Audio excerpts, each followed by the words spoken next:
Jangan kaget ya kalau di Indonesia akan ada hujan salju. Sekali lagi, jangan kaget kalau Katulistiwa akan bersalju. Memang Sontoloyo ini nyeleneh informasinya. Banyak yang bilang ngawur atau ngayal. Namun kalau bicara ada fakta dan data yang berbeda sumbernya dari berita-berita mainstream, Anda harus mulai berpikir. Penyiaran berita mainstream hampir semuanya dikendalikan globalis dan negara dikuasa yang punya agenda propaganda. Maka informasi yang diberikan Bosman jadi terlihat aneh dan ngawur karena memang berbeda sumbernya dengan berita mainstream. Kembali ke climate war atau perang cuaca. Bukan saja perubahan cuaca ya, altered weather. Perang cuaca akan membuat arus angin dunia berubah. Bukan sekedar climate change atau perubahan iklim karena kebodohan dan kecuekan manusia rendah kepedulian alamnya saja yang membuat dunia semakin panas. Bukan, ini lebih kejam lagi. Jauh lebih kejam dari perbuatan Rangga meninggalkan cinta tanpa pesan. Namun ini adalah perbuatan manusia egois, pemimpin egois, negara besar egois, dan globalis cabal egois, yaitu para Thanos yang ingin menjadi penguasa, turun tangan dengan sengaja memasang alat menggeser angin, cuaca, terganggu keseimbangan alam secara global. Inilah yang kita wanti-wanti apa yang akan terjadi setelah pandemi virus berkepanjangan, manusia ditimpa masalah lagi dengan cuaca yang kacau hingga tumbuhan tropis bisa mati, makanan bisa langka. Food war terjadi setelah climate war. Kali ini efeknya lebih mematikan dari pandemi COVID. Center ekuator bergeser, tengah bumi bergeser terhadap matahari. Dunia koplak sampai manusia sadar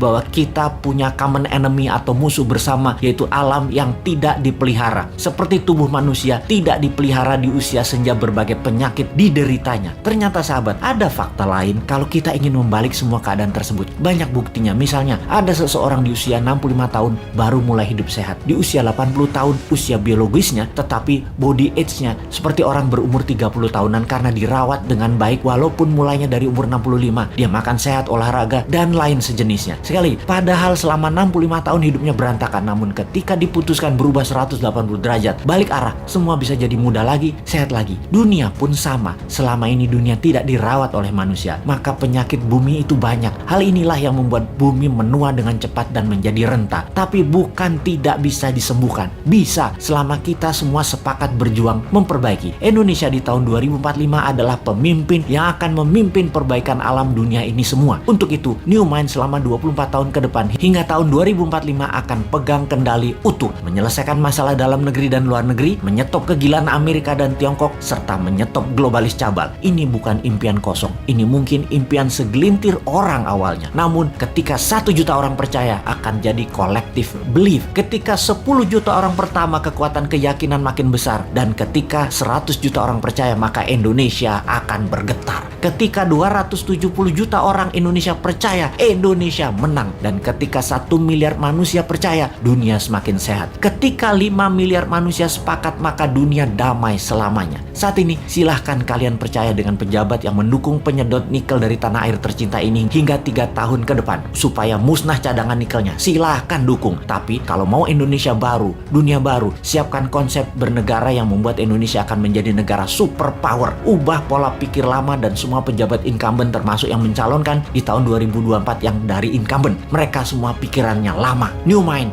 siap!